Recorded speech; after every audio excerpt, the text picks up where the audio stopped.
El contenido y las imágenes de este programa se difunden con fines noticiosos y de interés público. Además, los comentarios, opiniones y expresiones de sus invitados son responsabilidad exclusiva de ellos y no representan ni deben interpretarse como la opinión de este canal. En Next, nuestros periodistas y presentadores mantienen un nivel de compromiso con su audiencia, de entretener e informar de manera objetiva y con responsabilidad.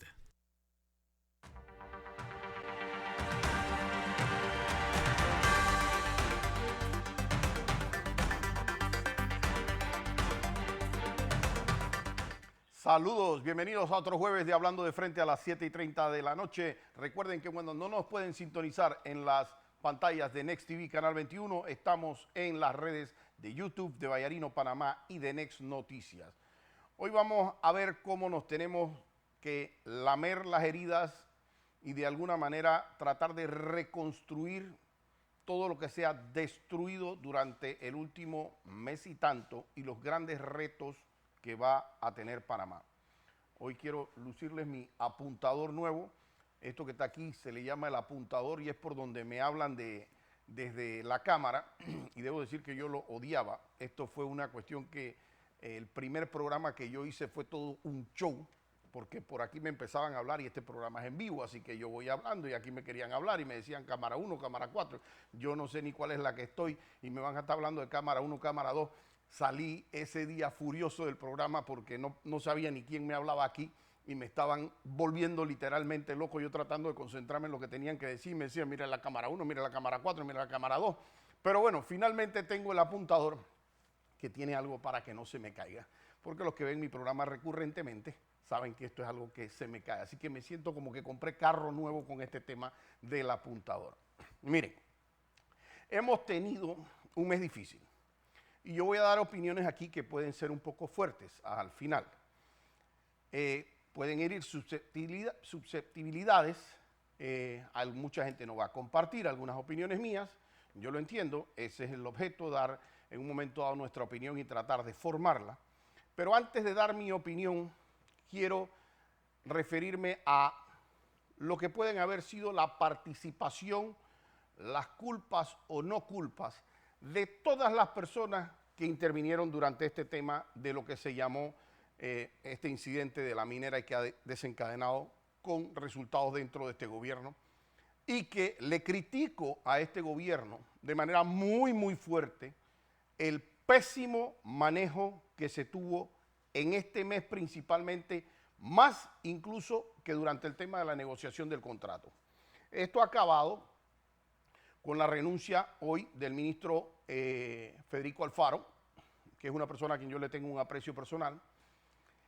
Es como si Federico Alfaro ahorita mismo fuera como el que carga todas las culpas de lo que ocurrió aquí con esto.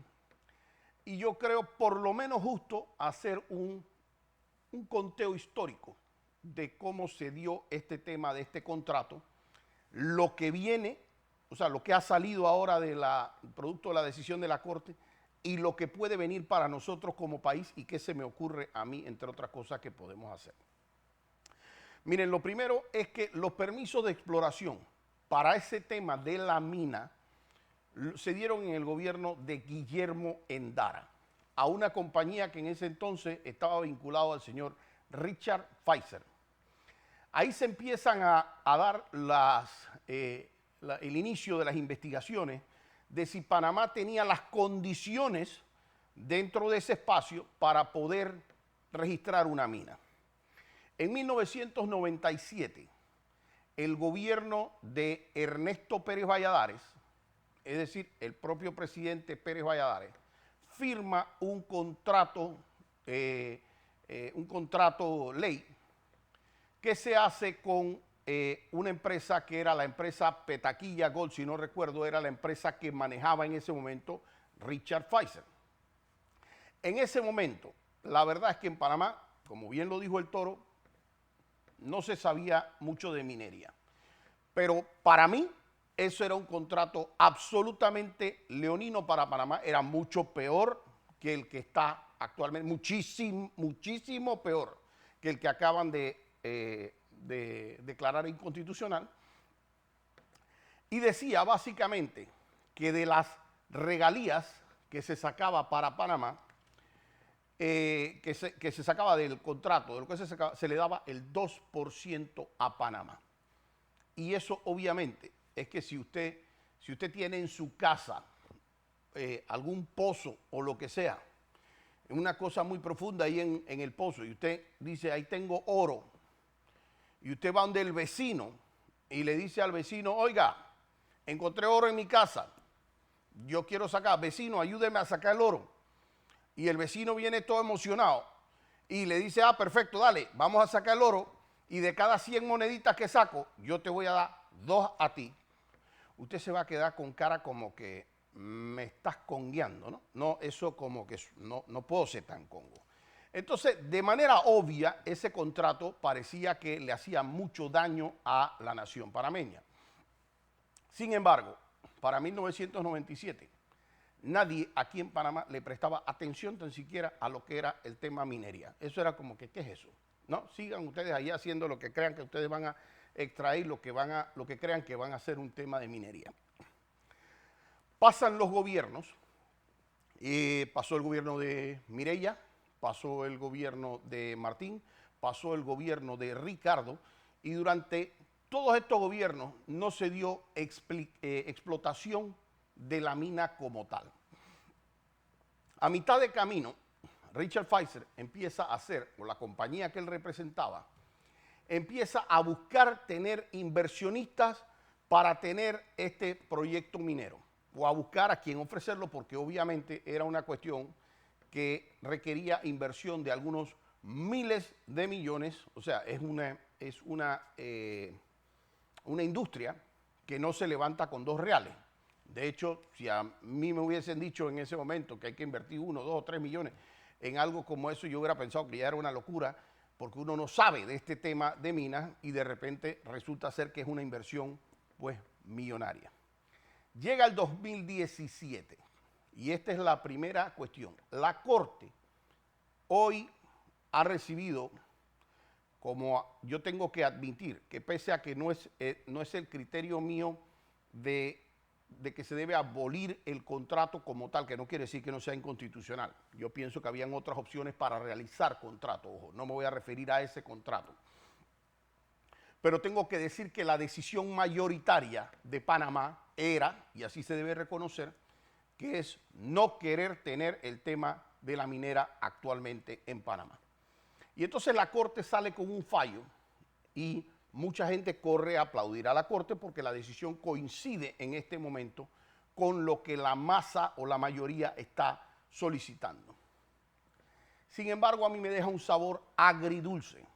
Bueno, ahora, gracias a Dios, se resolvió la primera parte, o pareciera que ayuda a resolver el problema que teníamos en las calles, montados producto de una soberbia en la forma de aprobar el contrato, producto de una velocidad innecesaria en la forma de llevar el contrato, pero les tomó cerca de un mes resolver una demanda de inconstitucionalidad. Y mi pregunta sería, si esta vez les tomó un mes, ¿qué es lo que vamos a investigar nosotros? De por qué la vez pasada tomó casi 20 años una demanda de inconstitucionalidad. Porque ahí empieza la génesis del problema. ¿Por qué si esta vez se pudieron declarar en sesión permanente, decidir un tema de inconstitucionalidad, y la vez pasada se pasaron casi 20 para resolver una inconstitucionalidad y casi 4 años para devolver un tema de una aclaración de la sentencia de inconstitucionalidad? Entonces, bajo ese parámetro, yo más bien soy crítico de lo que está haciendo la Corte de manera selectiva cuando se apura o se corre según el aplauso ciudadano. La ciudadanía claramente en el 2017 no estaba vinculada en la forma en que se ha vinculado al tema, ya sea o porque no estaba convencida, o porque los ambientalistas no habían hecho su lobby, o porque la gente actualmente o antes estuviese confundida sobre el tema. Pero lo que sí se podía leer de manera muy, muy clara hace 2 meses es que no había un consenso para pasar ese contrato. Y ahí vino el error que yo creo que tuvo la Asamblea, porque fíjense que lo que se había hecho en el Ministerio de Comercio e Industria con los abogados que en su momento dado negociaron este contrato era negociar un contrato. Y ese contrato se había hecho público y se había puesto en las páginas del propio ministerio, creo que desde marzo o abril más o menos. La mina estaba trabajando todos los días, ellos seguían haciendo sus labores para las cuales estaban haciendo y el país estaba tranquilo. Y eso es para que vean la importancia de la forma y además que lo aprenda el gobierno y los que vengan también del tema de imponer posiciones. Se llevó a la Asamblea. Cuando se llevó a la Asamblea y desde antes de ir a la Asamblea se notaba claramente que había disconformidad con, yo diría que por lo menos 2 o 3 posiciones. Una diría que era la más difícil, que era la que no necesariamente yo compartía, que es decir, Panamá no puede hacer minería del todo. O sea, no me interesa si es minera Panamá, no me interesa si es el contrato, no me interesa si son 15 mineras más, no me interesa, no quiero ninguna mina en Panamá. Esa era la posición válida de muchos panameños que dicen no quiero ninguna mina. Otros decían, esta mina en particular, yo no la quiero. No quiero que haya una mina a cielo abierto. Esta mina agarra tanto del territorio a nivel nacional. Habían personas que decían, la minería no es tanto el problema es el contrato. Ese es un contrato lesivo para Panamá. Lesivo para Panamá porque las regalías que le tocan a Panamá deberían ser más. Y a esto habían algunos argumentos que decía el gobierno actual y algunos ciertos, valga decir, de que la vez pasada nos tocaban 2 centavos de cada dólar y que eso se estaba subiendo a cerca de 10 veces lo que daba el contrato. Lo que pasa es que si no era suficiente, el primer contrato no era la primera referencia para decir si estábamos bien. Ya sabemos que el primer contrato era espantoso.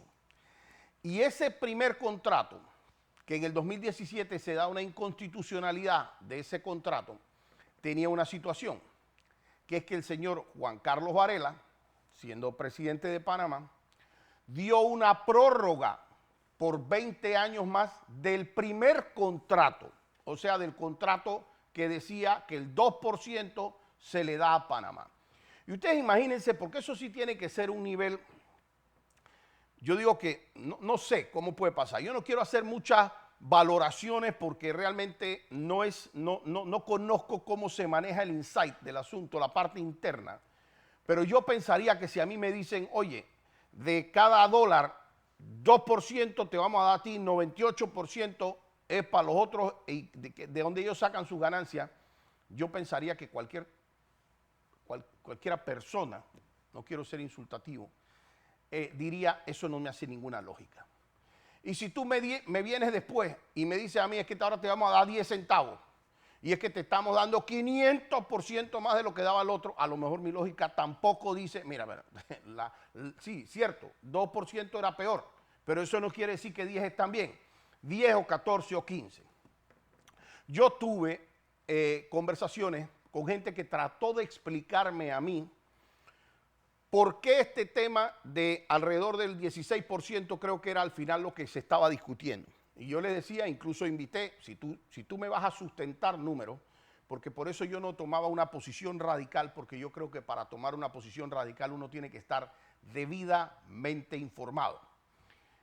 Y cuando me decían a mí, mira, es que ahora se está dando casi 10 veces lo que se daba antes, y en total entre la Caja de Seguro Social, el otro, los 350 millones mínimo, lo que tiene garantizado 700 millones y pueden ser cerca de 1.000 millones al año. Bueno, uno oye la cifra de 1.000 millones al año, impresiona la cifra de 1.000 millones al año, pero uno no puede saber, porque yo no soy minero, yo no sé exactamente cuáles son los costos de minería, no puedo saber si lo que se está dando es justo. ¿Y en qué sentido yo digo eso? Que si usted y yo ponemos un negocio para vender hamburguesas, pues, y la hamburguesa se vende en $2, yo no puedo decirle uno para usted y uno para mí, porque la hamburguesa tiene un costo. Entonces, después de que yo pago, qué sé yo, los 75 centavos de la carne, los 20 centavos del pan, la luz eléctrica, el dependiente, la planilla, etcétera, bueno, a lo mejor las hamburguesas nos termina costando, qué sé yo, 1.30, y entonces de 1.30 y se venden $2, quedan 70 centavos de ganancia.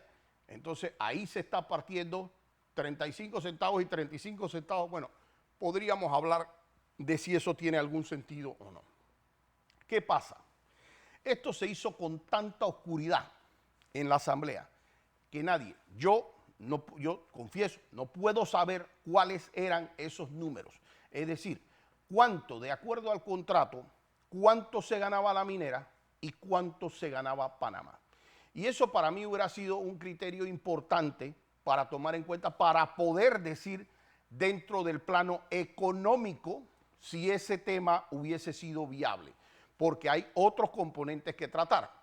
Luego entonces yo tenía un grupo de ambientalistas diciéndome, mina cielo abierto ni aunque paguen lo que paguen. Y uno, dentro de eso, hay otros que te decían, lo que pasa es que hay 100 peticiones de mina para hacer minas. Y uno se queda pensando, bueno, si Panamá va a ser un tema de minas, hombre, no puedo desarrollar las 100, pero de repente puedo desarrollar una o puedo desarrollar dos, dependiendo de dónde están localizadas. Pero, de nuevo, la ignorancia de uno, que no nos las eliminó el gobierno, es lo que impedía hacer una opinión que fuera fundada. Porque si a mí me dicen, bueno, lo que pasa es que por cada hectárea devastada, ellos tenían que sembrar 2 o 3 o 10, bueno, perfecto, quiero saber cuántas han devastado ahora y cuántas han sembrado ahora. Me las puedes mostrar, me puedes enseñar lo que hiciste. Y de repente, ya sea con las personas que saben de este impacto ambiental, las personas que nos pueden decir a nosotros, pero de manera fundada, no de manera emocional, nos pueden decir a nosotros, Alfredo, mira, lo que pasa es que eso tiene componentes químicos así y así y así, que ni aunque te den 5.000 millones al año, vale la pena eso porque te va a generar a ti enfermedades, entonces vas a ser el rico más enfermo de toda Latinoamérica. Pero ¿cómo? Si yo no soy médico, yo no tengo esa especialidad en temas ambientales, ¿cómo yo puedo tomar esa decisión? Y yo creo que nadie en el país recibió esa información. Aquí se puso un contrato en la asamblea, hubo gente a favor, hubo gente en contra. A mí me hubiera gustado un debate un poco más subido de nivel y en donde realmente se diera un debate de lo que pasa es que se está devastando el 30% del territorio nacional. Espérate, el territorio nacional tiene 7,5 millones de hectáreas y esto entiendo era un tema de 12,000, fue una de las cosas que yo fui a buscar para darme cuenta. Luego me entendí que se referían a las posibles otras cuestiones que se estuvieran dando. Sin embargo, yo no tengo conocimiento, por ejemplo, de qué estaba pasando con las poblaciones aledañas. Porque, por ejemplo, las poblaciones aledañas podían estar afectadas, uno no lo sabe, y uno comete el error de ir a defender algo. Oye, sí, esto puede ser algo viable o no viable, y sin tener la debida información. Entonces, se mencionaban aquí, oye, lo que pasa, porque aquí no todo, y yo creo que eso es lo primero que le faltó a Panamá, la posibilidad de escuchar, primero, para los que no tenemos la formación completa de lo que ha ocurrido, y la posibilidad de que la gente pudiera hablar sin decirle, es que este es un radical ambientalista, es que si fuera por este ambientalista no se hubiera hecho el canal de Panamá, este es un vendepatria, este es un tal, sino escuchar. Porque cuando uno escucha las diferentes posiciones, como cuando uno hace una audiencia de derecho, uno se forma el criterio propio o por lo menos tiene un mejor criterio propio sobre el cual funcionar. ¿Qué pasó? Aquí llegaron y a pesar de haber mucha resistencia en contra, decidieron el contrato va porque va. Y aquí lo pasaron en primer debate, segundo debate, tercer debate, y le dije, va a ser un error eso. Porque le estás diciendo, cuando tú lo pasas en primer debate, segundo debate, tercer debate de una vez, vas, sancionas y lo publicas en Gaceta Oficial, a la otra parte con la que estabas hablando, que te estaba oyendo y que todavía estaban molestos o no estaban, tú le estás diciendo, le estás traqueando la mesa y le estás diciendo, yo no tengo nada que hablar contigo, haz lo que te da la gana. Y lastimosamente la gente lo hizo. Hicieron lo que les dio la gana. Así. Tú me vas a decir a mí que tú no me vas a oír y que tú vas a pasar el contrato como te da tu gana, cuando te da la gana y que yo me la trague. Pues no. Y eso generó un movimiento de rabia, de ira nacional, muy claro, muy fuerte, que yo puedo identificar de la gente que protestaba. No tenía nada, no, corrija esa frase, tenía mucho que ver con el tema minero, pero no era únicamente el tema minero. Ahí eso se juntó con los auxilios económicos, con el uso de la descentralización, con la forma prepotente de hablar de algunos funcionarios, incluso con temas de los medios. Propia gente de los medios salió lastimada de estas protestas en cuanto a su imagen, votaron de los medios, algunas justamente, otras injustamente, por lo menos a criterio mío, pero se perdió el diálogo. Y después que se pierde el diálogo, producto de eso, el gobierno se esconde. El gobierno literalmente se escondió. Entonces uno pensando, oye, están trancando la calle, no sé si te estás dando cuenta, están vandalizando. Ayer, escuché al ministro de Seguridad que salía diciendo, grupos extremos y gente que son, ¿cómo se llama?, con diferentes agendas, hicieron estragos en el país. Gracias, ministro, por enterarse un mes y medio después, que nosotros lo necesitábamos a usted hace un mes y medio, era diciendo eso en la televisión y buscando la forma de arreglar la seguridad del país. Pero aquí no se podía transitar ni en la ciudad, ni en la carretera, ni en ningún lado. Se perdió muchísima plata por parte de los comercios. Claro, había una causa, pero aunque había una causa que defender, lo cierto es que el tipo que perdió su negocio, el tipo que perdió su empleo, el tipo que perdió su cosecha, el tipo que perdió a los turistas que venían a su hotel y a sus hotelitos en el valle, nada de eso lo pueden entender, porque simplemente la otra semana a él lo está llamando el banco y le está diciendo, hey, ¿tú me vas a pagar o no me vas a pagar? Aquí llegaron a sentarse en las vías del ferrocarril y hubo barcos que no pudieron llevarse contenedores. Entonces, esta situación ya se salió de las manos por culpa del gobierno. Pero después que se sale de las manos por culpa del gobierno, se mantiene fuera por culpa del gobierno. Y yo tendría que decir que aquí se ha tratado de hacer uso político de este tema, cuando políticamente no hay manera de sacarle a esto un rédito para ninguno de los candidatos. Yo tengo que decir que la única candidata pudiera ser que Maribel Gordón, no quiero equivocarme, no sé la verdad, pero la única candidata que yo escuché beligerante 100% antimina fue Zulay. Esa es la única que se mantuvo así. Habían otras personas que decían, ese contrato no es bueno para Panamá. Me preocupan los 30,000 empleos, me preocupan temas que van a ocurrir, qué se va a hacer con eso, porque ese es el debate que ahora tenemos. Pero yo no es que estoy específicamente contra la mina. Y habían otros que resultó ser que eran los abogados de la mina y que decían, hablan paja, no es palabra mía, es de ellos, los que dicen que la mina se va a cerrar. Me molestó ver, porque pienso que fue un tema político también, porque en cada uno de ellos, a cada uno, les puedo sacar lo que estuvieron diciendo básicamente a lo largo y tanto Lombana, y yo tengo las grabaciones por si dice que no es así, dijo en su momento con su vicepresidente, ambos, nosotros no creemos que la mina se debe cerrar. De hecho, creo que ayer o hoy decía que el cierre debería tomar entre 10 y 15 años y que había que buscar la manera de renegociar, y no sé cómo lo va a hacer si la Corte está diciendo que es inconstitucional. Pero, ojo, no estoy diciendo que lo hacía con un mal sentido. Él también tenía una legítima preocupación que tenemos que tener todos, una legítima preocupación de qué va a pasar con esos trabajadores. Y no es que se trate que eso va a cambiar la decisión de la mina, se trata de que de todas maneras tenemos un problema y hay que ver cómo lo vamos a resolver. Tenía la posición obviamente de Rómulo Rux, que Rómulo Rux era una persona que estaba pro la mina porque su firma de abogados era la que estaba representando a la mina. Así que él tenía una posición pro minería. Blandón, su acompañante, no la tenía pro la mina, pero sí hizo declaraciones en el sentido de no debe cerrarse la mina teniendo el tema de los trabajadores, etcétera.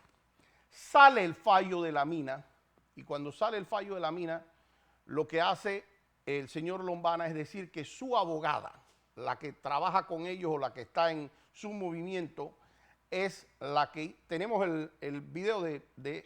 Si me lo pueden poner, por favor, si me lo pueden poner en pantalla. Con nosotros, que es Martita Cornejo, presentó una demanda que fue la que tumbó este contrato. Nuestra abogada, una abogada que trabaja con nosotros, que es Martita Cornejo, presentó una demanda que fue la que tumbó este contrato. Sí, mira, abogada, Juan Ramón Sevillano es la demanda que se presentó y que tumbó ese contrato. Y al pan pan y al vino vino. La licenciada Cornejo hizo también otra demanda y posiblemente hubiera podido tener argumentos de la inconstitucionalidad. Pero esa imprecisión, eso no es una imprecisión del señor Lombana. El señor Lombana leyó el fallo, sabe perfectamente que el fallo no es el que está relacionado a la licenciada Cornejo, y se hace innecesario como querer tener la bandera de que, nosotros fuimos con este tema. Ya le digo, si yo tuviera que darle una bandera antimina a alguien, sería la de Zulay Rodríguez. Más nadie, yo vi esa posición antimina. Vi a varias personas preocupadas por el tenor del contrato. Y es que, de nuevo, ¿cuál era el problema que enfrentó este gobierno? Y tengo que ir casi cerrando, pero ¿cuál era el problema que enfrentó este gobierno? Y que lo vamos a enfrentar de ahora en adelante también. Es que, producto de ese contrato que venía al inicio, actualmente hay 7,000 personas trabajando en la minera, que sirven a la minera cerca de 20 y pico mil más.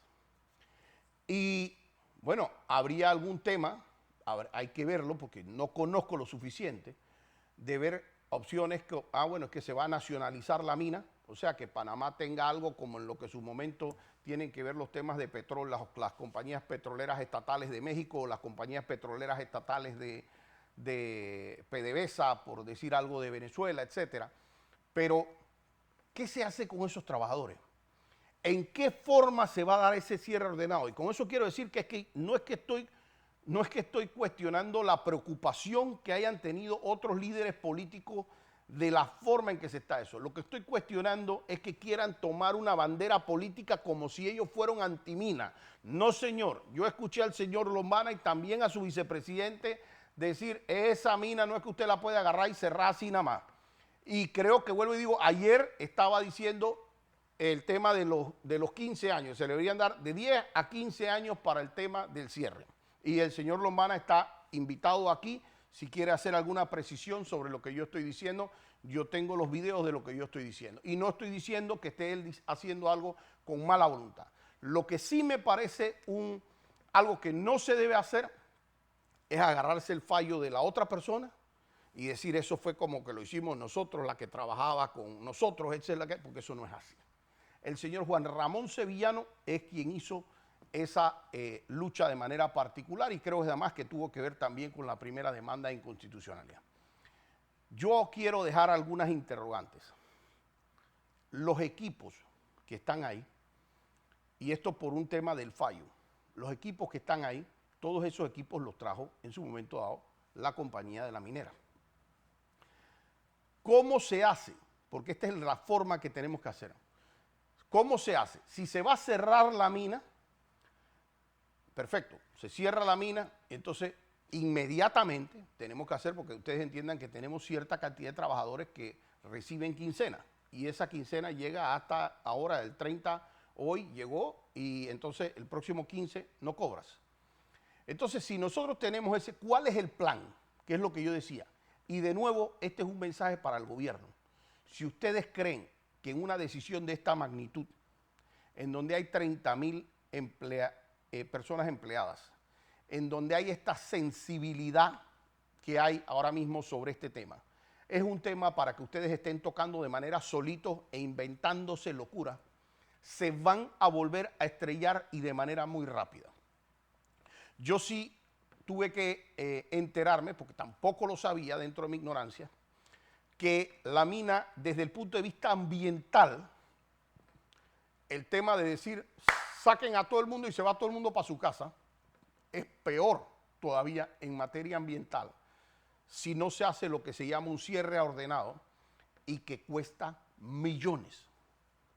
Entonces, como esto va a ser decisiones difíciles y que hay que tomarlas porque hay un fallo en constitucionalidad de la Corte que no hay que debatir, es un fallo de estricto cumplimiento sin debate alguno y es una decisión final. Y no es que se trata de decir, bueno, es que el que debe tener los resultados para ese es el gobierno, etcétera. Sí, ya sabemos que ellos también tienen que tenerlo entre ellos y la empresa. El tema es que son panameños los que están ahí, bastante, habrá gente de afuera, esos que agarren avión y se vayan si quieren, pero ¿qué vamos a hacer nosotros con eso? ¿Qué vamos a hacer con las empresas pegadas al tema de la mina que a lo mejor simplemente van a ir a quiebra inmediata? ¿Qué se va a hacer con los servicios de deuda de esas personas? ¿Qué se va a hacer con el tema de Panamá perdiendo el grado de inversión? Porque lo más probable, Panamá pierda el grado de inversión. ¿Qué se va a hacer y cómo nos vamos a preparar? Ya sabemos, esto no es debate si nos van a demandar o no me van a demandar. Yo he escuchado a varios colegas que no solamente aprecio, sino que admiro también. Y que son personas muy capaces y a las que hay que respetarle su opinión y pido que igual que la mía. Pero mucho decir, estamos sobrados en una demanda. Y miren, yo con los años, poco o mucho que tengo litigando, he aprendido que una demanda se pierde no solamente porque usted la tenga toda con usted, sino se pierda porque alguien no puso las pruebas adecuadas, porque el testigo se equivocó en lo que tenía que decir, porque el juez es medio bruto y no piensa como usted, por miles de cosas puede hacerlo. Entonces, segura, decir, tengo segura una demanda, el resultado de una demanda, eso nunca lo va a poder tener en criterio mío. Y si eso no lo podemos tener, entonces ya debería haber un equipo legal por Panamá, un equipo fuerte, tratando de ver cuál va a ser la mejor posición legal para Panamá, cuál va a ser la mejor posición ambiental para Panamá, cuál va a ser la mejor posición económica para el tema de los trabajadores. Gobierno nacional, por favor entiendan, esto es un tema sensible que va a generar opiniones en diferentes lados. Y entre más educada esté la persona de las diferentes situaciones que tenemos, va a estar menos sujeto a la carga emotiva que puede darse en un momento dado cuando aquí cualquier loco tire pólvora de nuevo, chispa a la pólvora que ya existe y entonces nosotros tengamos otro estallido social que volvamos a lamentar. Panamá no aguanta seguir teniendo estallidos sociales como los que tuvimos un mes y pico. Aquí hubo calles trancadas, empresarios casi perdiendo sus negocios, trabajadores perdiendo sus empleos, estudiantes perdiendo temas escolares. No necesitamos eso. Así que yo acabo el programa porque se nos ha ido el tiempo haciéndole un solo llamado al gobierno nacional. Llamen a la unidad, dejen de estar haciendo temas que dividen, convoquen, no se las saben todas, llamen a todas las fuerzas políticas y sociales de este país, sin excepción, a todos los gremios económicos, sindicales, etcétera, porque este problema que tenemos por delante es grande y los retos que vamos a tener como país van a ser aún más grandes.